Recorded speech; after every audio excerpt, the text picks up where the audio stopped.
Super. Thank you very much for joining us at the first of two webinar sessions on the future of the East Finchley Substation. My name is Oliver Deeds and I come from a company called ECF, and we've been appointed by Combined Finchley LLP to support the community engagement work associated with this particular project. Before we get into proceedings this evening, I just want to run through a couple of very quick items of housekeeping. The first is that we've got around 40 to 45 minutes of presentation from the team, followed by a question and answer session this evening. We are scheduled to finish at about 8:30, but we will finish a bit quicker if we get through questions and the presentation more quickly, as I'm sure everybody wants to enjoy the sunshine this evening. You can ask a question by either raising your hand. So there is a raise your hand function at the bottom of your panel, or you can submit a question in writing using the Q&A function as well. As I've just indicated, the meeting is being recorded and it will be uploaded to the project website later this week. I just want to check with people on the panel that I am screen sharing at the moment. Thumbs up if that's the case. Yeah, perfect. Okay. Moving on to the first slide. So hopefully this particular picture will help to orientate people as to where the site is, right by the underground line that runs into East Finchley Station. Many of you will be aware of the old White Lion pub. You can see Bishop's Avenue here. So the substation is this particular site that has the red line boundary around it this evening. So we're going to move in to the presentation for this evening. I'm just going to get each member of the panel to introduce themselves. First, I'll call on Nick McCassis. Nick, do you just want to introduce yourself, say a quick word about yourself and your practice? Hi, I'm Nick McCassis, GML Architects. I'm MD, and we've been working on residential mixed use office developments quite for the last 25 years or so. At the moment, we've got a scheme in the north of the borough where we're doing a stacked container scheme within an industrial zone, but we're doing a number of mixed-use developments around town at the moment. Yes.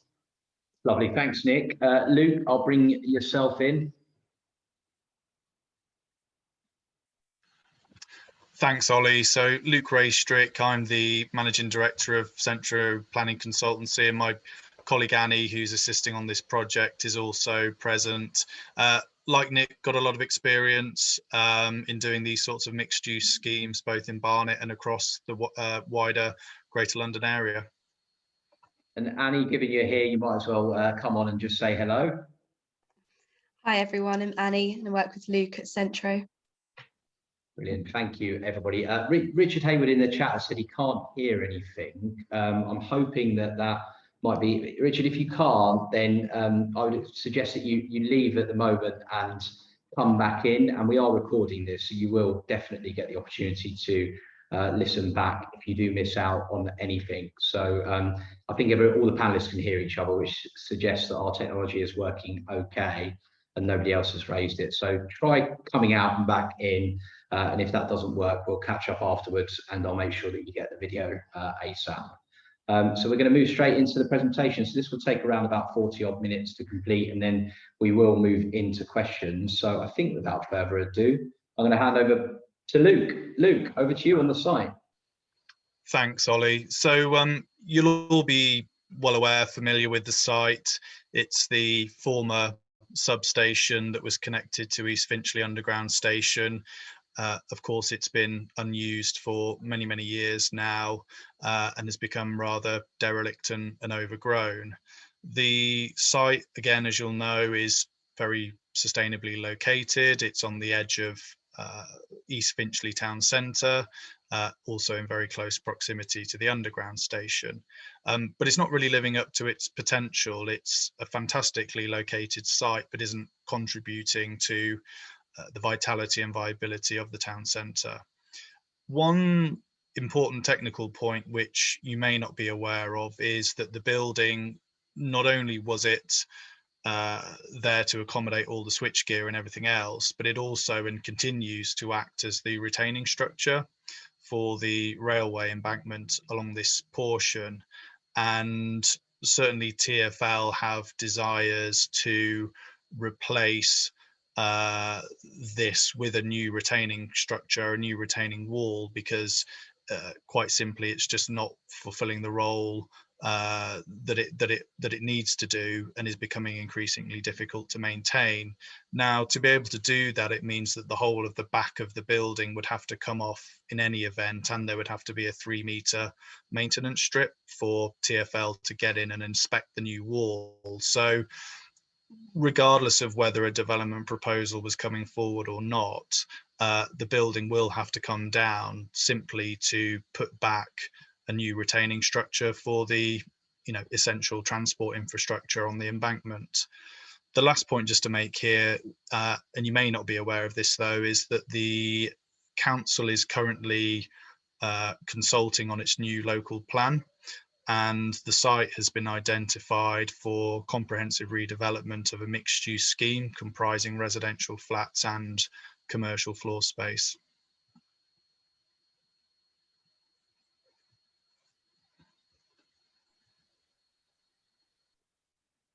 I'll take over, Luke, for the next few slides.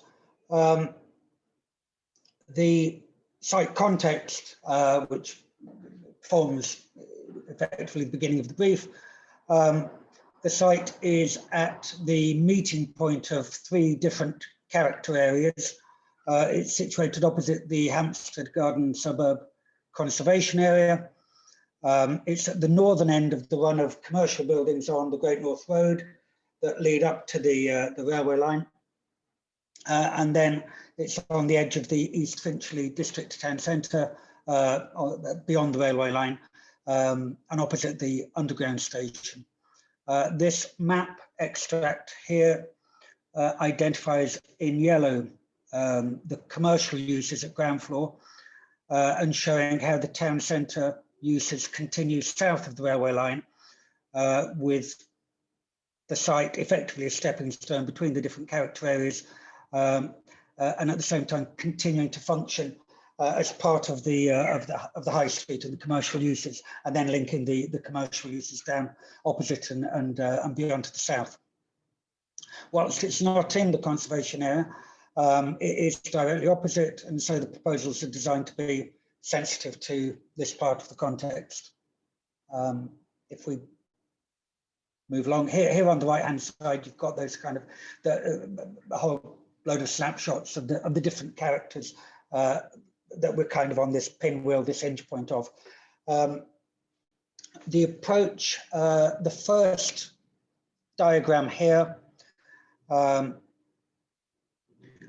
shows the starting point of the design, which Luke picked up on, which is the need to provide a 3-meter strip along the edge of the site to provide continuous access to the retaining wall for maintenance purposes.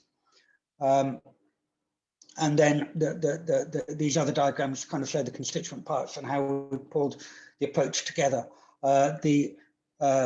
Step number 2 shows at ground floor the idea of providing the centre of the site a retail unit to complement the town centre uses and set back from the frontage of the site to enable an external zone that can increase the urban realm and public accessibility. The blue areas here are then at first floor and 3 upper floors above that, showing commercial space broadly across the main body of the site and the south of the site, where you get this little dog leg. And are designed, really the concept here for the commercial is to provide flexible space that can be used as small units or into large units for a variety of work requirements, smaller and larger. To the north then of the commercial on upper floors from the 3rd story, so that it's looking out across the railway line, is residential accommodation set around a separate core from the commercial, and providing nine flats across 4.5 floors to contribute to residential requirements within the area. A key part of the approach is to make the development as sustainable as possible. So we can have green roofs that then create a biodiversity link over to Cherry Tree Woods. And at ground floor, number 6 here, you can see the opportunity to set back the frontage and create at the front of the site the public realm, the pavement coming in and opening up the site for more public access, effectively with the retail in the centre and the offices, separating the offices access from the right and the residential to the left. If we carry on.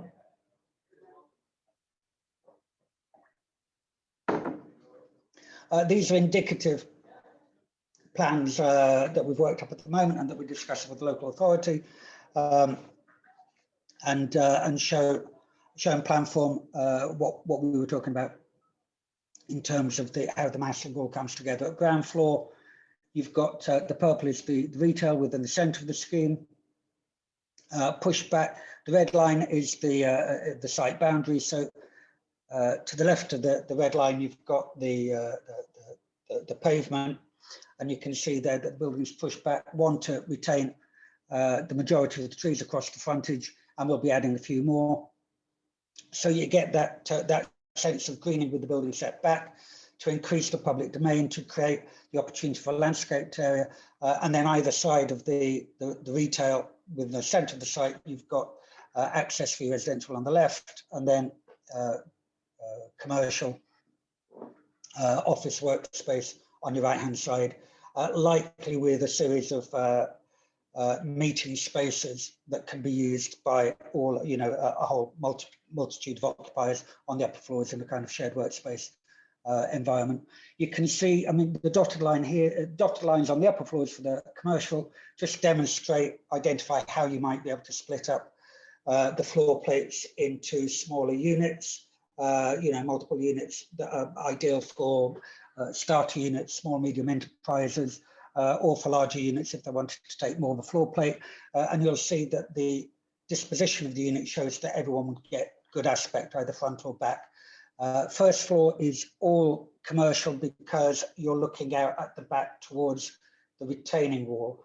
So whilst that's fine for commercial accommodation, it wouldn't really be fine for residential. And then as you go up the upper floors, you've got residential at the top around a separate core within the centre. So you've got front to back 3 units with dual aspect looking to the frontage, and then across to Cherry Tree Woods, and the commercial accommodation to the south, then staggering and setting back as you get to the top, with opportunity for communal terraces at the top for all of the commercial users, and workspace to share coming off the core there. Okay, moving on. How that then represents itself, the diagram to the left shows how that massing works, with the site effectively just below where we've got 6 and 5 written there. There's the massing, you'll see, kind of steps down from north to south, or from south to north. You get this series of stepping stones and building up in scale to begin to match what's going to be happening over the other side of the railway bridge.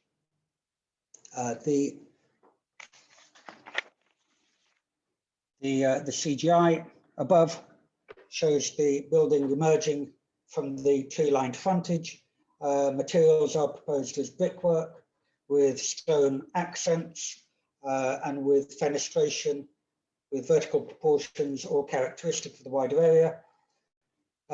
And you can't really get an idea from this because of the angle, but it does provide this large, deep area at the frontage of the site that would be open up really for the public domain to widen and get a widened footpath.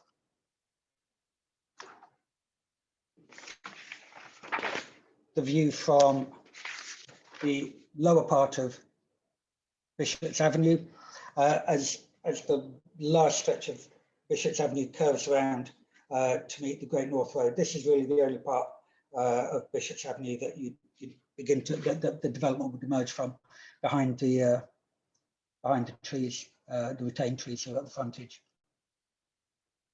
And moving on, the view from Cherry Tree Wood. So you've got the commercial to the left, residential to the right, just slightly emerging above the crown. Although this, I think the photos here were taken last year, Luke, if I can recall. So moving on.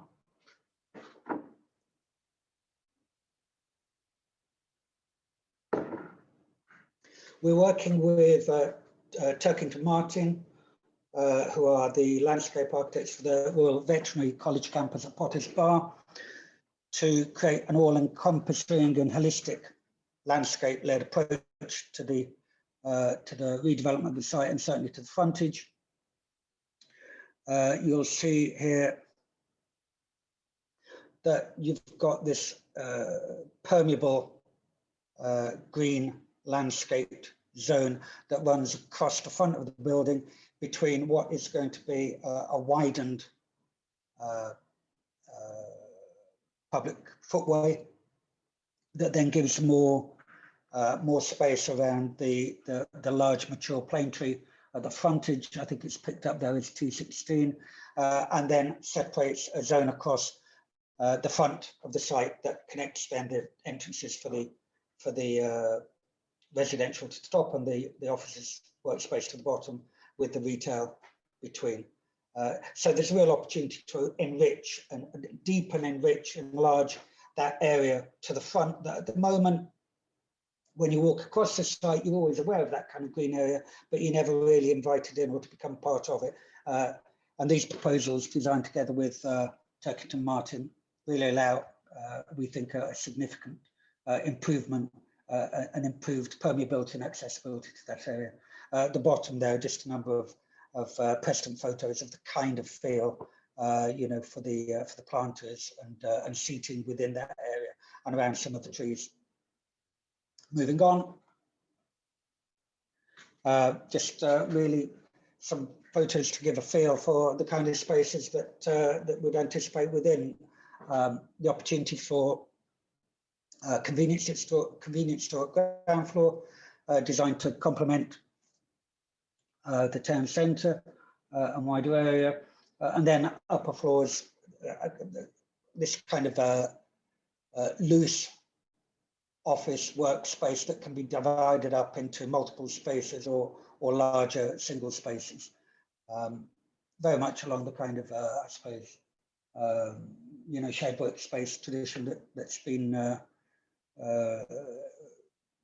growing up over the last few years. And I think probably that's going to be more and more relevant in fringe or out of centre locations near to transport hubs, to enable even like satellite offices for larger offices and more localized working patterns, you know, for the local community.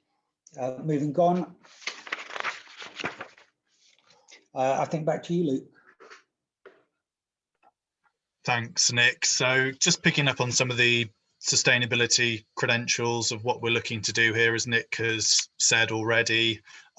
Certainly we're looking to try and really maximise the amount of additional tree planting that we can provide across the open spaces on the site. One of the other things, just working through this bullet point list, so biodiverse roofs, for instance, certainly there's a drive within government to undertake what's called biodiversity net gain. So certainly that's something we'd be working to, and that's a measure the government uses to calculate whether sites can make a better contribution to biodiversity than what they do at the moment. And the policy target is that you make a 10% improvement. Certainly we'd be exceeding that. Then in terms of sustainable urban drainage systems, again, with the green roofs that we're proposing and possibly attenuation tanks, that will reduce the speed at which rainwater enters the sewers, so as to avoid them being overwhelmed. So we can actually improve the situation there. As Nick has already pointed out as well, the residential units are all either dual aspect or triple aspect now. The reason that's important is because, particularly on hot summer days like today, you can throw open all the windows and you get a breeze through, so you're not reliant on air conditioning or mechanical ventilation to cool down those units, and it really drives down the carbon footprint of the development. So real big tick there. Then looking at winter times, when you're trying to retain all that heat within the building would be specified to have very thermally efficient materials. So when you put the heating on, all that heat isn't just going to immediately dissipate from the building. And then low embodied carbon. Now, embodied carbon is quite a new sort of drive from the government, which is about not just the carbon footprint that you create once the buildings are occupied, but the carbon footprint associated with building the development in the first place. And some materials have a lower carbon footprint than others. So this is what we mean by embodied carbon, and certainly will be driving to meet the relevant policy targets around that to keep the carbon footprint as low as possible. So that's it in terms of sustainability. All very positive.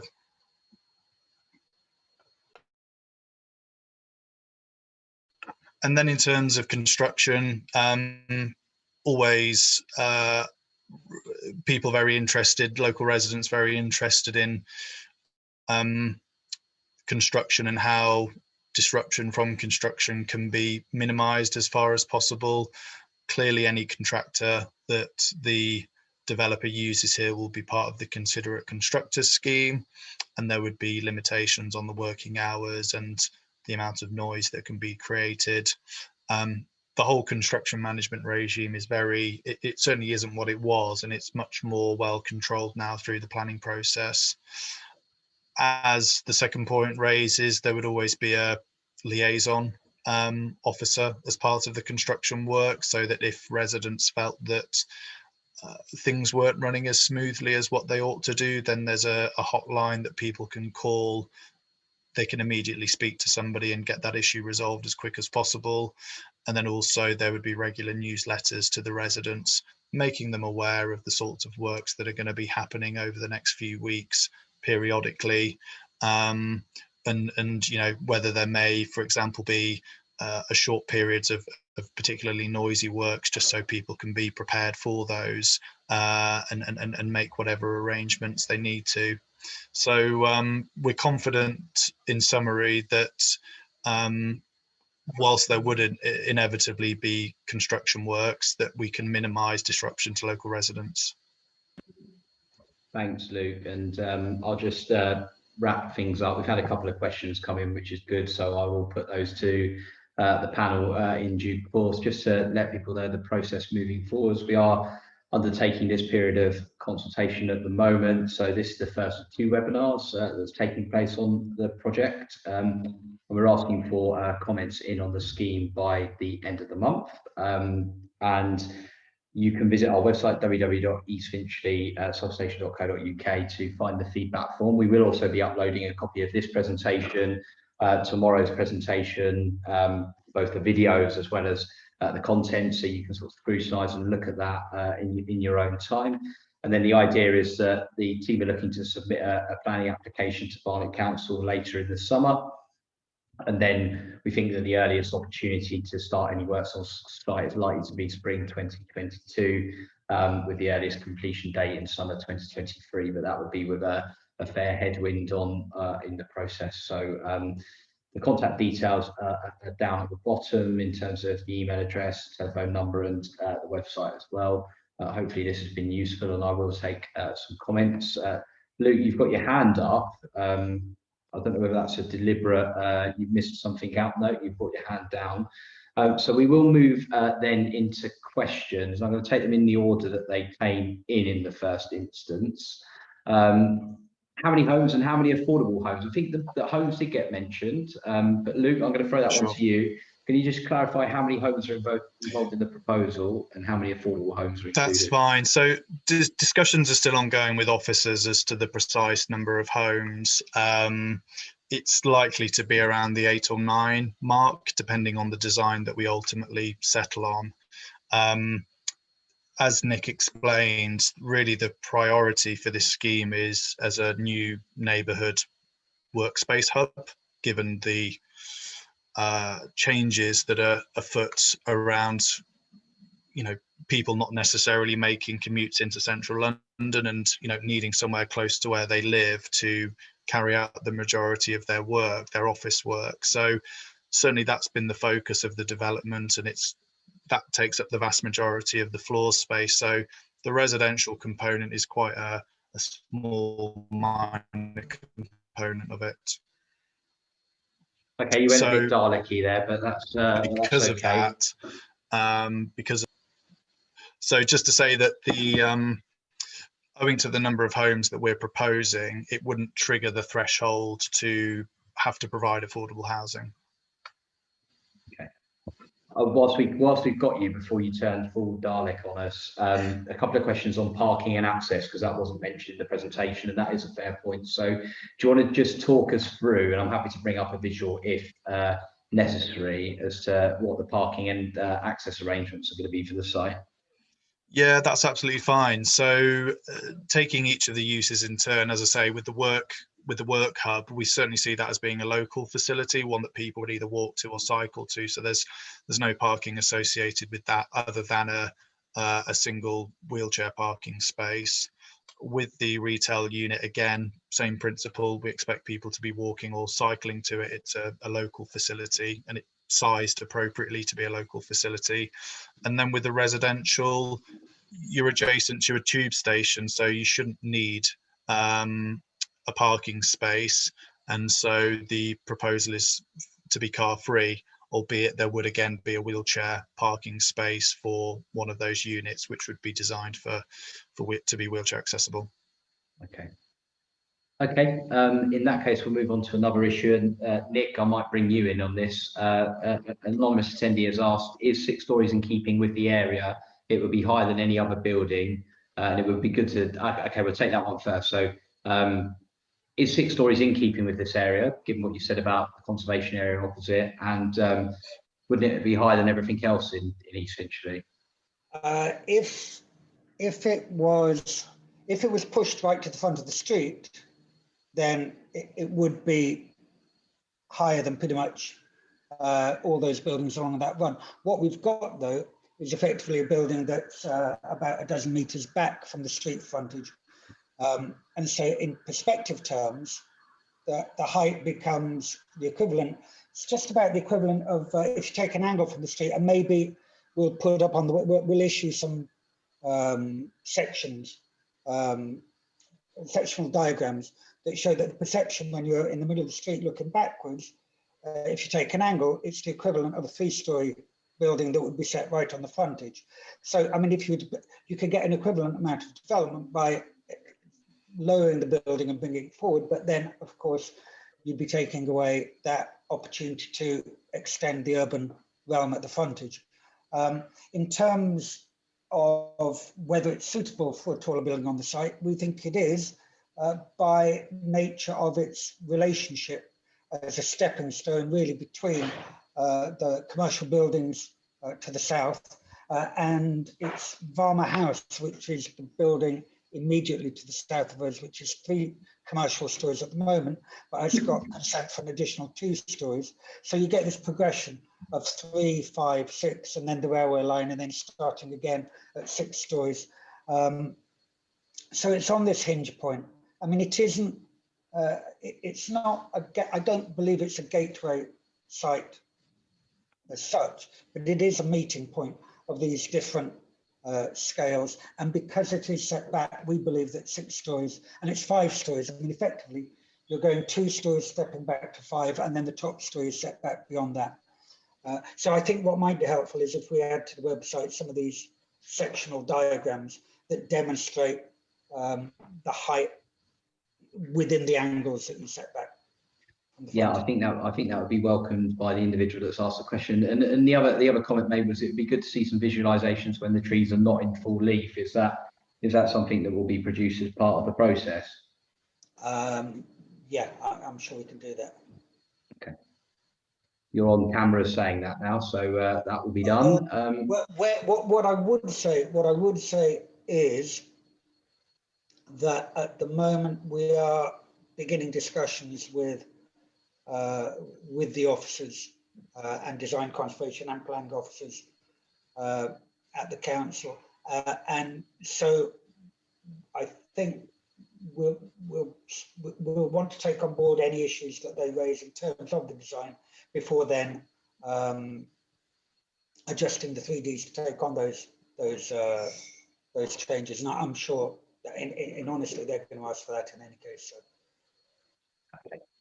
All right. On an unrelated note, one resident has said East Finchley has a Budgeons, an Iceland, a Sainsbury's, and numerous other independent stores. Does it need another convenience store, or could that undermine the vitality of the town centre? Luke, I might bring you in the first instance. Nick, happy for you to comment as well. But you know, is there actually a need for a convenience store at this on this site, and could it be something else if not? Sure. I mean, we certainly. I mean, East Finchley is, you know, it's a decent sized district centre, and absolutely right. It's got Budgeons, Iceland, and Sainsbury's, and you know other outlets. But certainly, we think that additional choice is only a good thing for the vitality and viability of a town centre.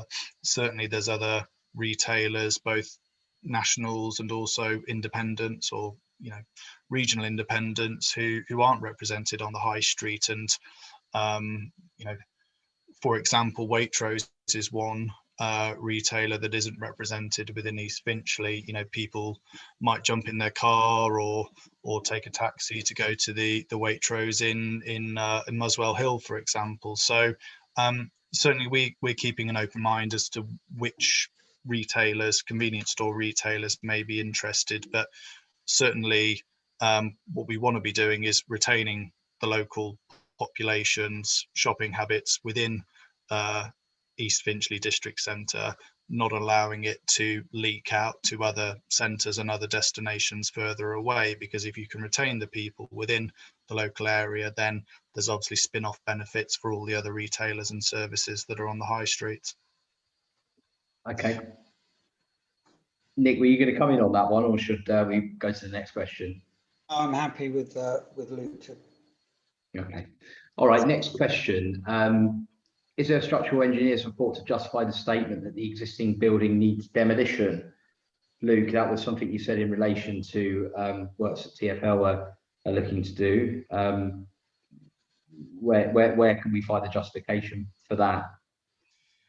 Yeah, sure. So that, I mean, that's all. As things stand, our client is in contract to purchase the site from Transport for London. They're the ones that own the site, and it's a condition, a very important condition of the sale for TfL, that those works form part of the proposal. The sale of the land just would not go ahead without that. So TfL certainly see that as a critical condition of the sale. Okay.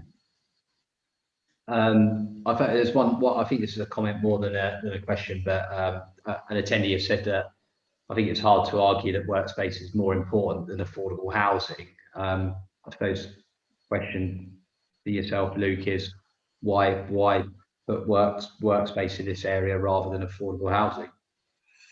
Well, as a planning policy principle, when you're within or on the edge of a town centre, the priority use is what we call main town centre uses, and that's retail, food and beverage, and office is part of that.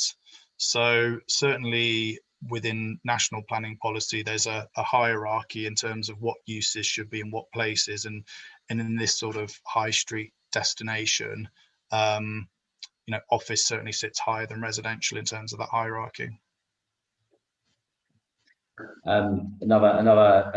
This is a different theme actually around biodiversity and the existing mature trees on site. Are any of the existing mature trees on site to be retained is the first question. Probably one for yourself, Luke, in the first instance, again, I'm afraid. Yeah, that's fine. I think Nick showed on those floor plans, showed the trees that are both being retained, but also being added to along the frontage. So Okay, so you want to point certainly those out? So are we using the landscaping visual here, or are it you talking more about might, this one here? The it might be plans. the floor Yeah, there we plans. go. Yeah. So do you want to talk So to, do you want to talk to what's being retained and what's new? sure. So Nick, correct me if I'm wrong, but all of the trees that we're showing there are existing trees that are being retained. I think that's right, isn't it? All, All the all, ones that are coloured in green. all of the category B trees all of them are being retained. There's one category C tree that is going to be going, that I think isn't in a good condition in any case, and our arboriculturalist is recommending that we go down.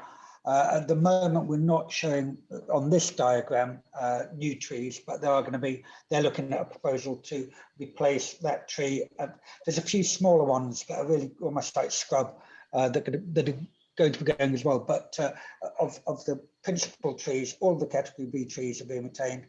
I think it's in number T4 there, which is going, and they're looking at just a strategy for replacing that and improving the tree cover ground.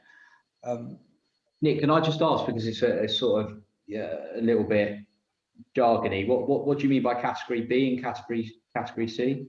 Category A and category B trees are considered, well, category A trees are like the very best trees. You know, that's almost like you're listed. You know, category B trees are considered to be beneficial and contributing and of good quality. And after that, category C trees really aren't making much of a contribution in and of themselves. You know, as trees, they're not particularly good trees. However, that's not to say that you take away all of the category C trees, because they've got a value just in terms of being trees and being there and adding to the greening of an area. But you can improve those really quite significantly by designing replacement trees that are going to be of better quality and have a longer life. And in this instance, that will have a higher canopy because it's at the frontage that we're looking to increase accessibility and bring people in. So there'll be a desire to raise the canopy of trees so that the space beneath them becomes more usable, whilst you still get the amenity value, certainly in terms of screening and as you walk past, if that makes sense. Yeah, okay, thanks. Right, we'll go back to the Q&A. I'll come off of the share screen for the time being.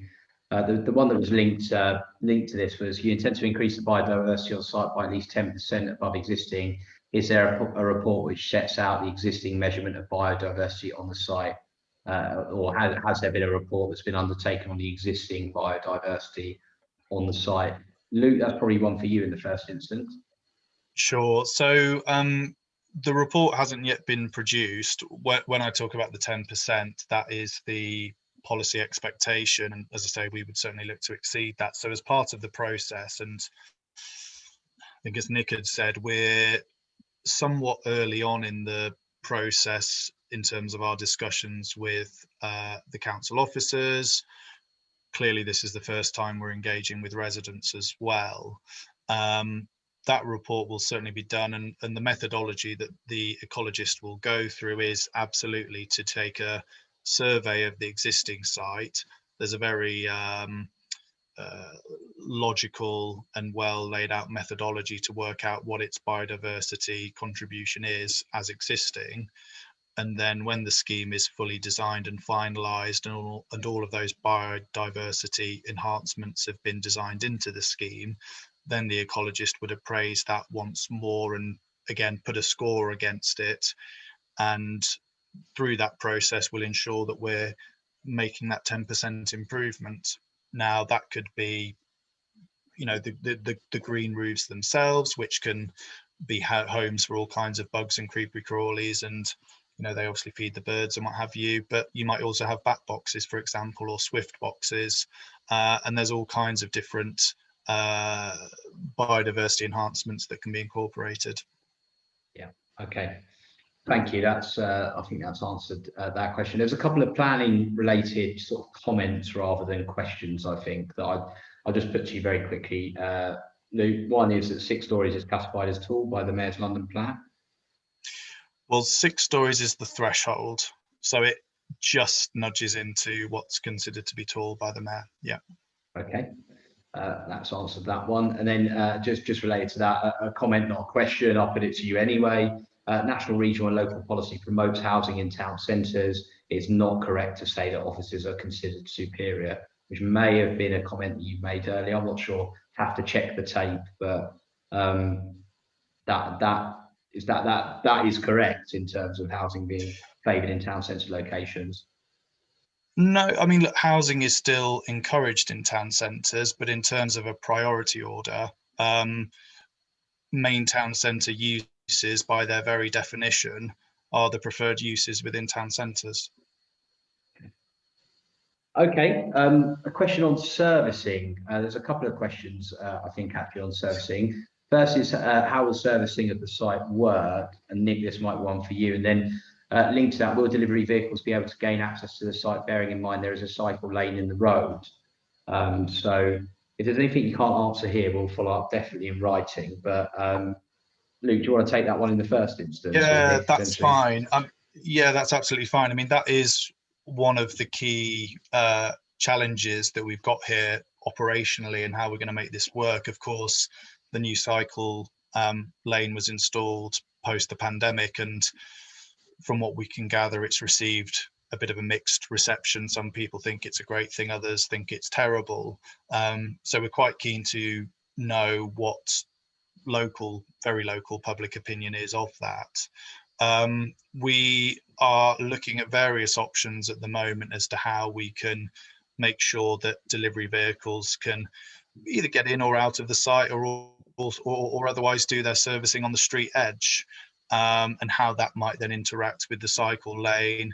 It might be, for example, one of the options we're looking at is to extend the cycle lane on the southern side of the road, but foreshorten it on the northern side of the road. So there's all different options up in the air at the moment that we're discussing with the council and their highways department to try and work out what the best solution is, you know, taking all those considerations in the round. Okay. And we can obviously update you once we've concluded that.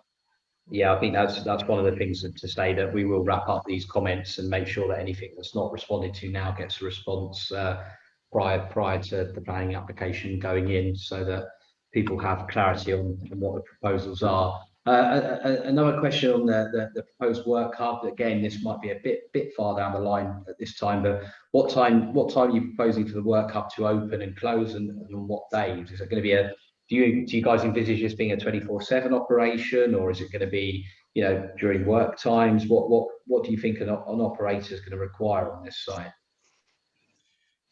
Yeah, as you say, it'll very much be demand driven, but the expectation is that it would probably be open between, I don't know, 8 or 7:30 in the morning through till possibly 6, 7 o'clock in the evening. Certainly, we don't see this as being a 24/7 operation. Okay. And then I'm going to go to the chat actually, because I think we're going out of, we're running out of Q&A. So you say that there will be only a single wheelchair parking space and not other spaces. How many cars is it reasonable to expect that the project will attract to the area? Again, Luke, probably one for you, I'm afraid. Yeah, that's okay. So, I mean, just to clarify, we're saying there'll be 2 wheelchair parking spaces, one for the residential component, and then one for the office component and the retail component. And as I said before, these, you know, the convenience store, for example, we're not talking about a supermarket here. We really are just talking about something that's comparably sized to a Sainsbury's local, for example. So certainly we see the majority of, well, almost everybody arriving on foot or bicycle and doing basket shopping, not trolley shopping. With the office space, again, it's the idea behind it is that it's a place where the local community can work. It's not intended to be, for example, like the McDonald's headquarters, where you're attracting people from all over the region. It's supposed to be a local community workspace. So the short answer is we think that the number of parking spaces, i.e. catering for 2 wheelchair users, is the right amount of parking, and that cars won't be attracted to the development. Certainly that's the push by central government and by, well, regional government and local government, that where you're within a sustainable location such as this, i.e. Adjacent to a town centre and adjacent to an underground station, you really shouldn't be encouraging people to drive to these destinations. Thank you very much. And another question, it's sort of been touched on, but will there be any interruption to the tube service from temporary demolition of the retaining wall? What is the contingency plan in case there is? I think that latter question might be one for TfL as opposed to the project team, but your response to that, Luke? Yeah, that's exactly right. There would, of course, given the interest that TfL has within this land deal, certainly they'll be either undertaking those works themselves, or if not, then monitoring those works extremely carefully.